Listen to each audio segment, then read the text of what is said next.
Hello and thank you for joining OBN Horn of Africa. This is weekly program Future Africa and I'm Fantam Belete hosting this program. Today I have very special guest with me, Dr. Geremew Huluka, President of Oromia State University. Till the end of our program, stay tuned. Doctor, very warm welcome to this program and thank you for your time. Thank you for having me. Today we are going to discuss two major issues. The first one is national dialogue and the second one, grand narratives. To begin with, what are these grand narratives and what are their contributions in national unity? Not only in building a nation, but the storytelling or narrative is very important to give some emotion and the meaning for some events. To tell about the history, about the past, about the heroism and whatever, about the economy, about the politics. So when society or people have shared narrative, it is very important for nation building, because nation means people that shares value, politics, economy, and the boundary, of course.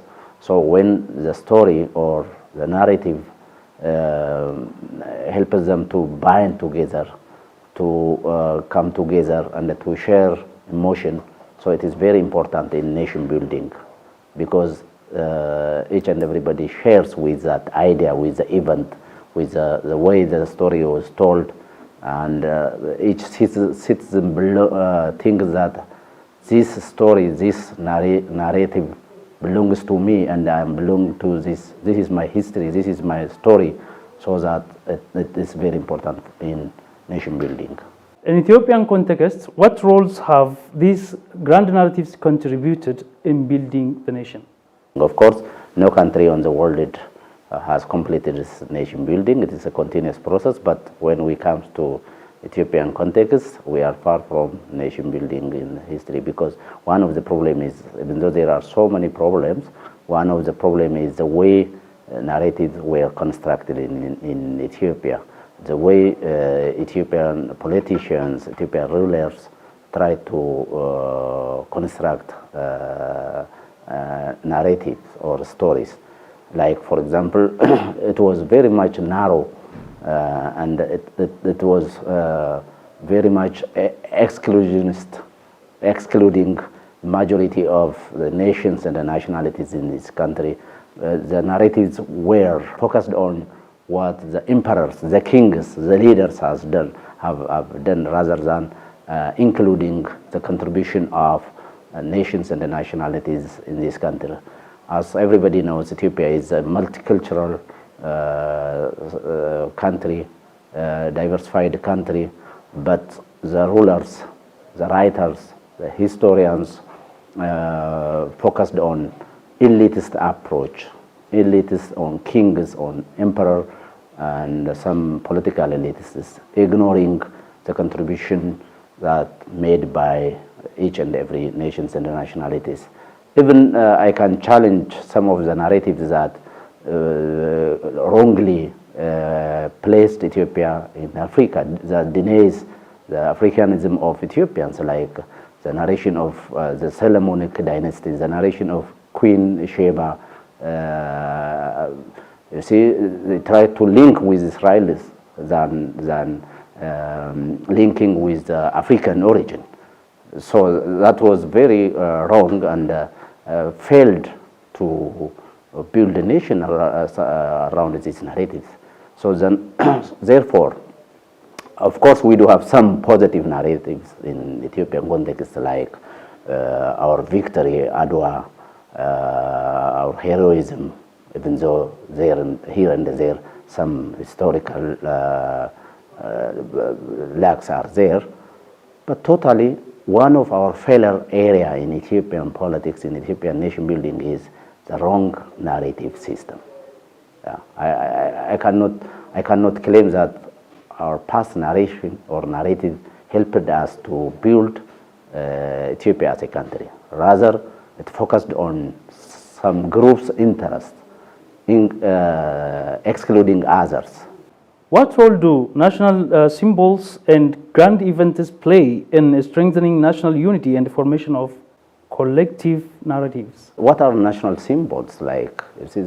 Again, this is another challenging question. Different countries do have their national symbols. In Ethiopia, we fail to have agreement on our national symbols, like our flag has its own controversy, our constitution has its own controversy, our language, federal working language, there is a contest and a competition. National symbols are under challenge in Ethiopian context because it is highly related with what I have mentioned earlier, like the way the rulers try to construct about national symbols. Like if you take a flag, if you take constitution, there are group of nations and the nationalities that consider the colors, the flag, that does not belong to us.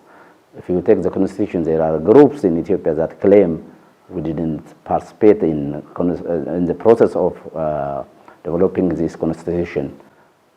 You see, so before constructing national symbol, we have to come to dialogue, the issues that you may raise after maybe later. So we have to have consensus on our national symbols in our national issues that represents at least the majority of the nation. We cannot find that symbol that represents all people or the citizen, but at least the majority of the citizen of Ethiopia should believe that this symbol represents me, because symbol by its definition is something that represents somebody or some group. So, but taking hypothetical assumptions that we do have national symbol, the role of national symbol is very, very crucial in nation building, in the unity of a country. If we achieve in defining, having consensus in our national symbol, it is very crucial in building a strong nation, a strong country, and a unity. But our failure is still, our challenge is still, which are our national symbol. Like I can claim Adwa. Adwa is our national symbol. It's event, but we can consider it as a symbol of sovereignty, symbol of freedom, symbol not only for Ethiopians, but for the whole black people on the planet. It is a symbol of victory. It's a symbol of like the black can defeat the white symbolically. So I think the way it was constructed in narrative, it has its own problem, but Adwa still factually, practically, it can help us as national symbol. Good. Since you have raised the idea of this Battle of Adwa, how does the victory at the Battle of Adwa continue to shape and inform Ethiopia's national identity and the collective memory? And what significance does this historic event hold for the country today? During the Adwa event, it was well known that the Westerners were colonizing not only African but other Asian countries. And particularly the Berlin Conference, the Scramble for Africa, they agreed to divide Africa among themselves peacefully. And they thought that Ethiopia can easily be colonized as like other African countries. But then existing Ethiopians from all corners come together and showed their bravery. And the victory was on the hands of Ethiopians. And this victory changes the whole story of colonization, the whole history of colonization, especially for Ethiopians and for Africans and for all black people on the world. This is a great achievement. It is our history. It is the history of all Ethiopians. Every Ethiopian, every nation and nationality in its different form participated in this war. Not only in terms of on the front, but they do have divided functions, jobs among themselves. So it belongs to all Ethiopians.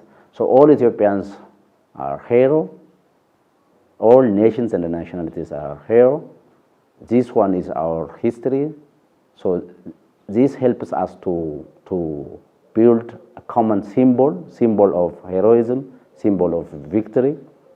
Therefore, it helps us for unity. It belongs to all of us. So we have to celebrate it, and we have to teach our next generation properly, so that we can, it help us as a grand narrative, and to build a nation, and to show who are Ethiopians on the planet. So this is a big victory, this is a big resource. We have to work on it properly, and no one has to be excluded from this history, and no one has to be celebrated non-only, but it is our common history. So it helps us to build nation, and that is very important event. What symbolic significance had the victory of Adwa played in Africa's struggle against colonialism? No country on this world has done what Ethiopians have done. So it's not the history only for Ethiopians, but for the black people, not only Africa, by the way. But we can symbolize for Africa because we are Africans. So we have to be proud of this, by the way. And we have to make use of this narratives in today's generation. Like the sad side of this Adwa victory is we fail to repeat on economic victory. We are hero, but we are poor. You see? So this narrative should help us produce, we have to produce advantage from this by repeating the Adwa victory on our economic development, on our social development, on our political development. How do different political and social actors in Ethiopia interpret and engage with the historical significance of the Battle of Adwa? And how does this diversity of perspectives shape the broader national narrative surrounding the event? Ethiopian political history has its own defect. Not only defect, actually, defect is common to all countries. But that of Ethiopia is very wrong and very devastating defect. Like after Adwa, even during Adwa, before Adwa, it was a time where Ethiopian, some call conquest, others even there are a group who call colonization, and the majority of writers call it unification. Let me use unification in my opinion. But devastating unification, of course, is common in other countries also, of course. That was the one of the way unification happened on this planet. But after unification, the nations and the nationalities in this country treated the way colonizers treated their colonies as a problem. And ethnic contention, ethnic competition, especially the so-called assimilationist approach, they tried to put assimilationist model into Ethiopian administrative system so that nations and the nationalities were under high subjugation and considered as secondary citizen. Therefore, after Adwa victory, the writers, the elitists, totally excluded nations and the nationalities from the victory. And they gave it to a king, to the emperors, and to the elitists. That narrative became part of Ethiopian history. Different books in the school focused only on the role of the emperor. I'm not denying that the emperor has no role. No, he has a great role because he was a leader. But there are others from each corner of Ethiopians who has played a great role, even than the king himself. Therefore, this has been resulted in different views, contentions, and the conflicts of idea even on the Adwa. Who contributed more becomes contention. So there are a group who assume that Menelik, it was for Menelik that Adwa was done. There are a group, Menelik's role, who claim that Menelik's role is like significant like others, who there were other generals or citizens who contributed, but who were not recognized in the history. So this contention, this competition of idea is still existing, even including how to celebrate the day, where to celebrate the day, to which group should Adwa belong. And this is a great challenge. This is due to the political, as I've said, gap we have, the political history of Ethiopia. So this has to be corrected. We have to maybe come to consensus that Adwa belongs to all Ethiopians. And Adwa is our resource, our symbol. And of course, the king has also played his own role. No more, no less. He is not the only. There are generals, there are fighters, there were actually. And even defeat alone. Yeah, how on earth? How on earth? So, like the history writers even did their own mistake. Why they? Like if you take Geremew, they never mention Geremew. They mention Geremew. Geremew cannot exist without Geremew. That's the point of contention. Can you elaborate this, please, about Geremew and Geremew? Yeah, you see, most of the history books, if you read, they cannot ignore Geremew because Geremew was there, but they don't want to mention that Geremew was an Oromo. So they write Geremew, ignoring Geremew. For example, I'm Geremew and Geremew Huluka. If you simply mention Geremew and ignoring Huluka, you are ignoring my father and my belongingness. That was one of the contention, one of the misinterpretation, and one of ignoring, excluding nations and nationalities' contribution into this big victory. So this has to be corrected. And we have to correct it and come to consensus, to the agreement that Adwa belongs to all nations and nationalities. The blood of all nations and nationalities mixed in the battle of Adwa. And of course, the king has played his, or the emperor and the empress herself has played their own roles. That has to be properly recognized. And the role of others has to be properly recognized.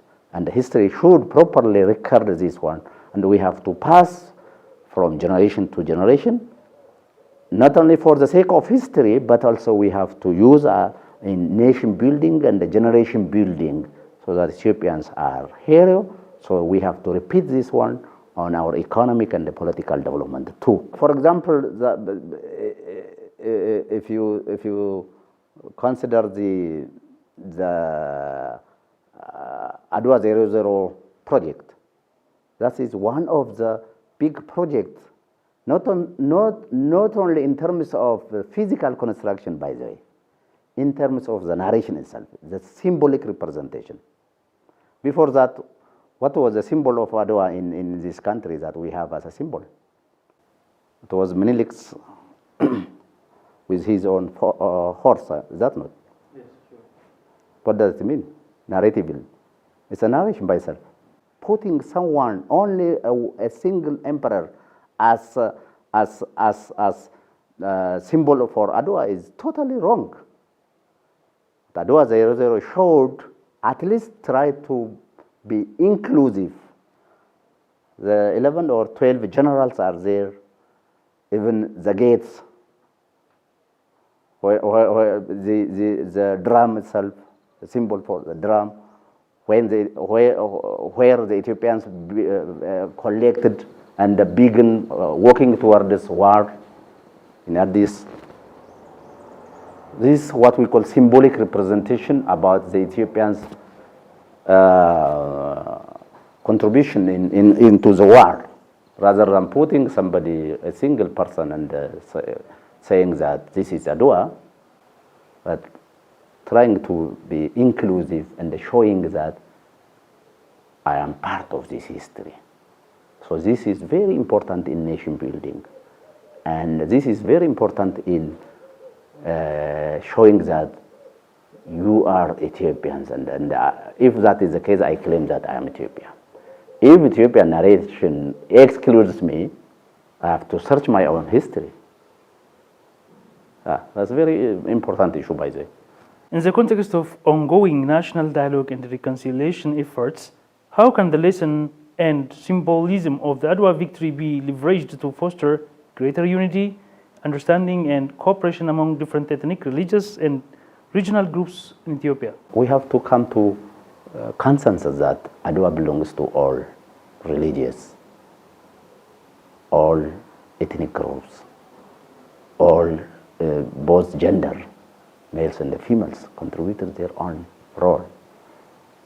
All social classes, the nobilities, the peasants, farmers, all, even the so-called maybe the people on the other side of the boundary, they were protecting the boundary from other invaders in the western, in the eastern, because Ethiopia was surrounded by colonizers in the east, Britain in the west again. British was there, in Kenya, Somalia, and Sudan. So when others marched to northern part of Ethiopia for the battle, other Ethiopians from in the south, east, and west, they were defending and protecting the boundary. So we have to discuss this issue in our national dialogue, and we have to come to the consensus that the fact that Adwa belongs to all Ethiopians, irrespective of their religious difference, ethnic difference, and of course gender, sex difference. How can the commemoration and remembrance of significant historical events like the Battle of Adwa contribute to reconciliation, truth-telling, and the promotion of human rights and justice in Ethiopia, especially in the context of ongoing social and political challenges? Especially, I want to speak on the ongoing political and the social challenges, the role of this Adwa celebration.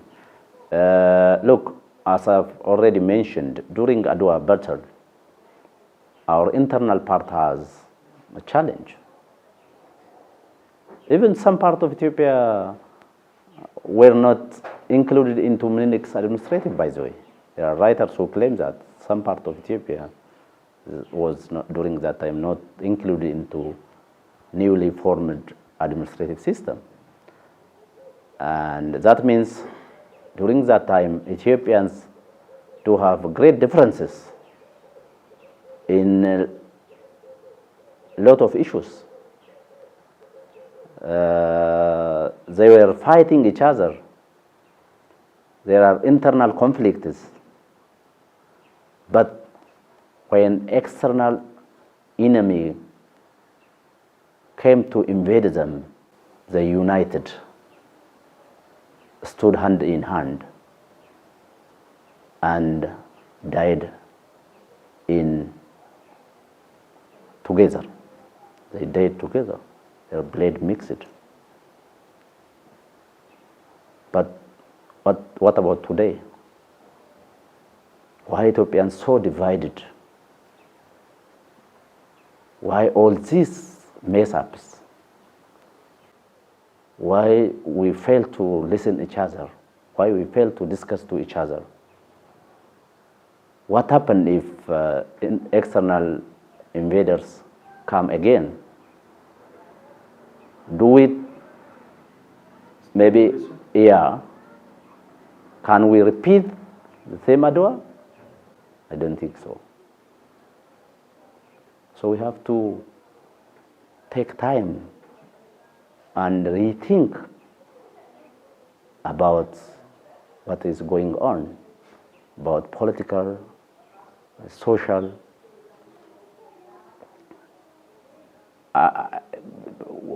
maybe disagreements and the conflicts, of course. So what Adwa teaches us is, even though internal problems are there and here, we have to discuss for the sake of the unity of the country, for the sake of our nation, even for the sake of the cost paid by our forefathers and mothers.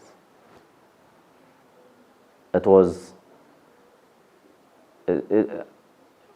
what did they say if they maybe come back? How they evaluate this generation? So Adwa should help us. We have to learn from Adwa that the fact that even though there are so many internal problems, so many disagreements between the rulers and the ruled, they were successful in uniting and defeating their enemy. So what about us? Today we do have enemy, not only physical enemy, but also the poverty is our enemy. We are poor. Economic challenge is our enemy. So we have to learn from Adwa. Adwa is, for us, it is a great lesson. Should not go to Westerners to learn how they develop their country, how they develop their politics, how they united. But we can learn from Adwa. Can we say that this national dialogue paves a way for this reconciliation and transitional justice to rewrite this narrative, or the narrative that was narrated by different people in different perspectives? Definitely. This is my expectation. If it fails to do this, so the country will fail. If this national dialogue fails to bring us onto consensus, at least on national issues, national symbols, it's not the dialogue, the National Dialogue Commission that fails, but the country will fail. How long we continue like this, disagreeing on issues that we can agree. Even agreeing not to disagree is agreement, by the way.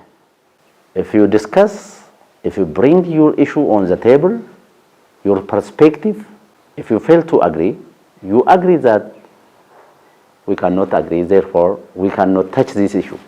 That's also possible, but I am not claiming that it is good, but that's also possible. But fighting each other, always, conflicting, disturbing. That means you're saying there should be dialogue. There should be dialogue. Dialogue is, you don't have other option. We have been fighting so many years. We do have different perspectives. You have to bring your perspective to the front. Let your opponent understand you. Tell him, demand him. And let us understand each other, how we think. It's like I I see sometimes on the Facebook that two individuals in different side, they look at number 6, number 9. The other one says it is 9, the other one Says number 6. 6. It's all perspective. So there are different perspectives in Ethiopia. We have to come together, present our perspective, argue, dialogue, then agree. And even we have to give the chance for the citizen. There is what we call referendum. If the elitists, the political elitists, the political parties, whatever groups fail to agree about some issue in this country, let them take to the society to vote. Let the society decide. We call this one referendum. Then what the society, the citizens decide should be respected, should be part of the law, the rule, the game. And everybody should respect once the society has decided. And we don't have other option other than dialoguing and agreeing. And of course, on the issues that we have agreed, we have to build narrative. Each and every group has its own narrative. That's one problem. So before trying to develop a single narrative or single group narrative, let these narratives compete on the table. We may mix these narratives. We may disregard those narratives or the existing narratives. We can maybe create new narrative. Anyhow, dialogue is very important. Then on the issues that we have agreed, we have to build a narrative and we have to teach our generation. So as such, nation building and Ethiopia will continue. So the role of narrative is not easy actually, wrong narratives. Particularly if it excludes majority of the nations, the nationalities. If it focuses on the history and the story of emperors and the elitists, you cannot build a nation. Country or nation belongs to the nations and the nationalities. It's not mountain, river, land that matters more. It's people. People. When you talk about country, of course, the geography, boundary, whatever is very important, but more important is the people. People is diversified. And about 80 and more ethnic groups are there. This is the nature, the natural reality of Ethiopia. So your narrative should include, as much as possible, should include all this. Otherwise, when you try to build the Ethiopian narrative on a single ethnic group or few ethnic group, certain ethnic group, it becomes a challenge. The remaining ones challenge you. Counter narrative emerges. So the role of narrative is very large. So the way, like for example, the way Ethiopia citizenship narrated, brought the counter narrative like different ethnic groups brought new other narrations that I do have my own country. If your Ethiopia does not recognize me, I do have land, my own land, I do have people, I do have my own culture. So why should I worry about this? So I have to fight to produce my own republic. This is what is the heart of Ethiopian politics. So the role of narrative is very, very, very important. In what ways can the principles of truth, justice, and reconciliation embedded in transitional justice mechanisms align with and reinforce the values of unity, diversity, and social cohesion that are reflected in Ethiopia's historical experiences, including the legacy of the Adwa victory? one of the things that we lack in Ethiopian politics is the transitional justice that the current government is trying to implement. You see, even the national dialogue, we expect that it brings the truth, the facts that exist, that happened in this country. We have to accept. Fact is fact, whether it is negative or positive. So we have to investigate the facts, the truth. Then we have to evaluate which one were negative, which one were positive, and we have to reconcile each other, rather than taking for granted that there is no negative truth, there is no negative event that happened, there is no discrimination. There was. You have to sit down and bring the truth, and then once you agree on this truth, you have to work to continue the positive ones, and we have to commit ourselves not to repeat the negative ones. This is what we call reconciliation. This has been done in different countries and successfully implemented. You see, so I think the current government has decided, this is a great decision, by the way, to have this one. We know in this country, the governments or the rulers before this government were arguing that no need of reconciliation, no need of reconciliation, no need of dialogue. Ethiopia is on the right track. It is the interest of some group that put Ethiopia into the problem. But the current government opened the door. Let us have dialogue. Let us have discuss. Let us have truths. And let us correct the wrong ones. And let us continue with the positive ones. And let us make, at one point, let us counsel to each other and commit ourselves not to repeat the mistake that we have done in the history. So the role of this truth, justice, and reconciliation is very important in nation building and in correcting the wrong paths that we come on. How do you see the intersection of grand national narratives, historical memories, transitional justice, and national dialogue shaping the future trajectory of Ethiopia's political and social landscape? If we are blaming the past,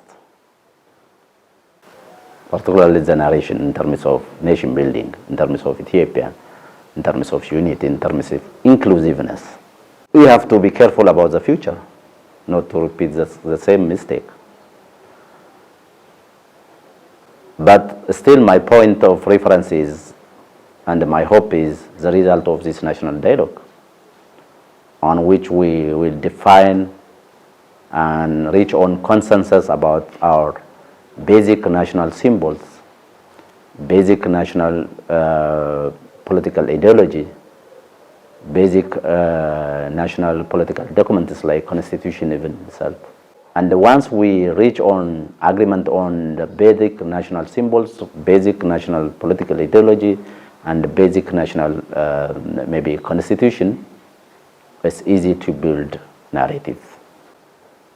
You build narratives and teach the next generations. That means we are correcting the future Ethiopian political landscape.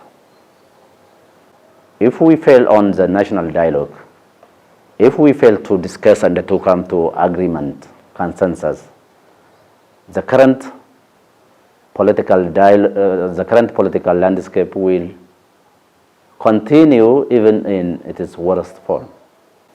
We are moving towards worse. So that's why I always give attention to this national dialogue. It's very important. We don't have other choices. We don't have.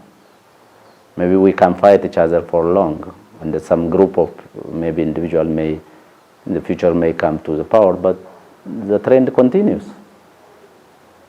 Because as I have mentioned, for the last 100 something years, we have been doing the same. So we have to come to dialogue and the consensus and try to begin to build peaceful, democratic justice, and we have to change the Ethiopian political landscape. What opportunities and challenges lie ahead in this interconnected process of reflection, reckoning, and reconciliation? The opportunities that the Ethiopian citizen or Ethiopian people has learned a lot. Practically, we have learned a lot. Now, majority of the, to my opinion, majority of the people needs peace, democracy, and justice. This is a great opportunity. And of course, the other opportunity is there are different global as well as national institutions that can help us to change this situation. We do have some experiences. There are some strong institutions, platforms that help us.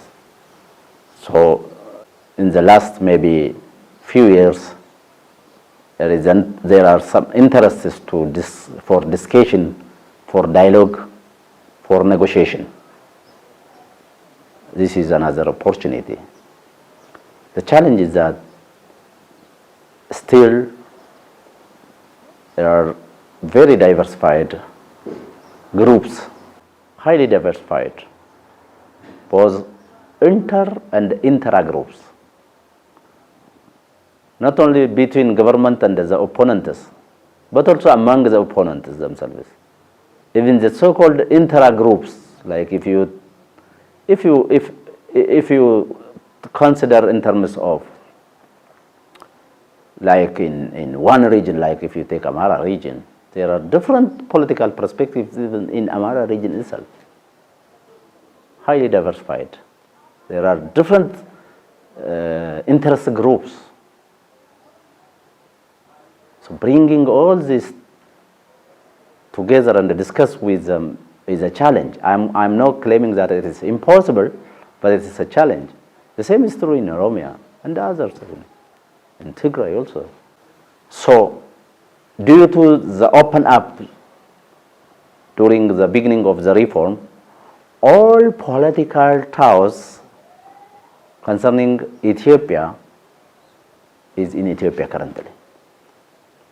Those who do have gun and who does not have gun, all are here, including even the historical remnants of the Derg itself.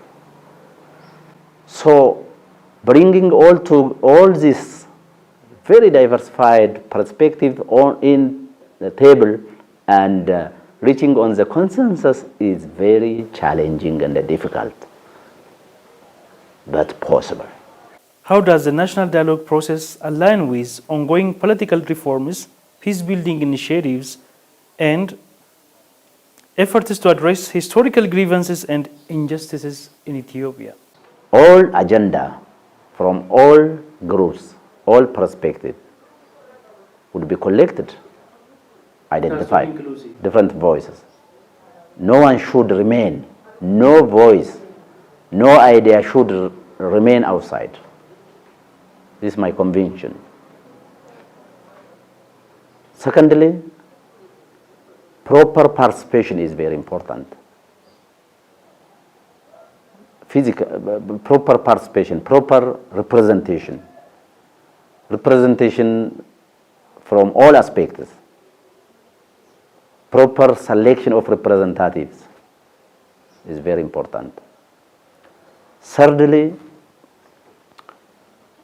detailed and wide discussion, dialogue is very important. It has to be open, discussion, detailed discussion, argumentation is very important. And of course, there are other important issues. If the National Dialogue Commission handles this one, and other parties participate, if they are willing to participate in this dialogue and present their issue, bring their issue to the table, and if we do like this process will help us into a very beautiful future and a peaceful, democratic country. Again and again, if we fail to do this, the fate will be in hardship and dangerous. The process is very important. The participation of all parties, the designing of the idea, the agenda is very important. The discussion system is also very crucial. And of course, recording the result of the discussion. And if, as I have already mentioned, if these participants fail to agree, it has to be, to agree on some issues, it has to be forwarded to the society in terms of referendum. Society should give its own voice, and then the one that has got majority vote should be governing issue, governing symbol, governing whatever. And if we do like this, the peace building process is achieved, will be achieved easily. You have said that this national dialogue should include different political entities, social and ethnic groups. Yeah. So, can I ask you the challenges and opportunities of this inclusion of these ethnic, political, and social groups? The challenge, maybe some groups may will not voluntarily to participate because they don't have the strong idea that they can sell. They when they feel that they will be their idea will not be accepted or will not compete, they frustrate and they choose the way they are doing now as a challenge. The opportunity is that if you successfully included, no idea remains outside this dialogue, and therefore no one claims that I am excluded. The issue of inclusion is very important in building democracy and the peace. Inclusiveness is very important. So once you achieved in inclusiveness, so it is very important and helpful in building democracy and peace in Ethiopia. So this is the opportunity. And of course you can have also diversified and very important ideas that you might not get before. Listening different voices is very important, by the way. You can learn a lot about, and you can use in the future again. So this is the opportunity. How do younger generations engage with or challenge established grand narratives in Ethiopia, and what are their visions for a more inclusive and responsive national narrative? One, this generation, new generation, one, they have to learn the proper history of their country, not the myth. Myth and history are different things. The proper history. Secondly, they have to develop their own democratic principle. They have to have democratic value, because this generation is better than has a great opportunity, better opportunity, of course, rather than claiming better than, but they do have better opportunity in terms of education, in terms of technology. So the time advantage is on their hand.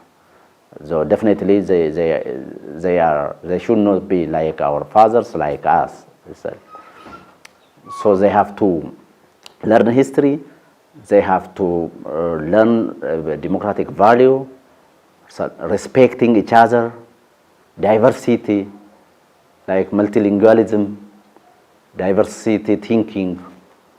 You see, one of our problem in this country is that we different ethnic groups do not know each other, do not respect each other. And when we have about 80 languages, most of the people in my generation are monolingual. But this generation should be multilingual generation, multi-thinking, and therefore their narrative should be built on democratic, federalist, and multicultural Ethiopianist. It's not about assimilationist. It's not about this unitary type of thinking. It's a federalist, democratic, equity, respect, culture of value of tolerance. So the future narratives that these new generations should build their own narration on such values. If that is the case, and of course, they should focus on economic development also. The poverty issue is our biggest issue in this country. Without having proper economic development, this country cannot continue like this. How can the recognition and acknowledgement of diverse grand narrative contribute to a more equitable, just and peaceful society in Ethiopia? What does equity mean? Equity does not mean equality. Equality is when you share everybody equal amount. But equity is when you give everybody equal opportunity. Access to resource, equal opportunity. You give in equity, you give opportunity. Then the burden of competing is vested in the how the individual act. So equity is very important. Justice in this country, tolerance, knowing each other, respecting each other. If you do like this, if you accommodate diversity, if you avoid ethnocentrism and respect each other, if you believe that all languages in Ethiopia are equally important, all religions in Ethiopia are equally important, all political ideology, as far as they are winning, are equally important, and if you leave the choice for the nation, so you become democratic citizen. The democracy is very easy, and you can live peacefully, respecting each other, and you can build your country. Public discussions are being held in different parts of the country, particularly towns are organizing mass discussions on current regional and national security and political issues. How do such discussions contribute for the national dialogue being held nationwide? This is one of the process in national dialogue. It's, I think, for agenda setting that they are doing this one. Yeah, you see, in whatever it is nature, it is for, discussion is very important. Unless otherwise, I do have a chance, opportunity for discussion. How do I explain my thought? How do I explain my perspective? So when you give opportunity for discussion, you can learn people's thought, people's perspective on different issues. Therefore, this kind of discussions that held by National Dialogue Commission, I think help them to identify agenda for later dialogue. I think dialogue will be held through representative. But before that, this kind of discussion helps the national dialogue for at least for two important things. One, even to introduce itself to the nation, to the citizen. The other one is to learn the perspective of the citizen, the nation, about the ongoing dialogue, and to identify agenda. Of course, there are different ways of setting agenda, but one of the method is direct discussion discussion with different people in different towns. So such kind of discussion is part of public engagement, part of public participation. So engaging the public is very important in any political discourse and economic development. The engagement of the community, the engagement of the public is very important. And of course, discussion by itself is not sufficient. So the idea raised by the public should be captured into the next step. They have to come to the front so that the trust between the dialogue commission and the public will be built, and the trust to the process of the national dialogue will be increased. Trust is very important, by the way. National dialogue is not only the outcome, but the trust on the process is very important. So such kind of participation, such kind of engagement, such kind of discussions are very important, not only in identifying agenda, but also in building trust between the process of national dialogue and the community, the public. So it's very important. Doctor, have you got anything special to add before we end this session? If we are thinking about our citizens, if we are really committed towards our country, our nation, nationality, let us come together and discuss. Let us bring our idea. Whatever the idea you have, let our idea compete. And let us maybe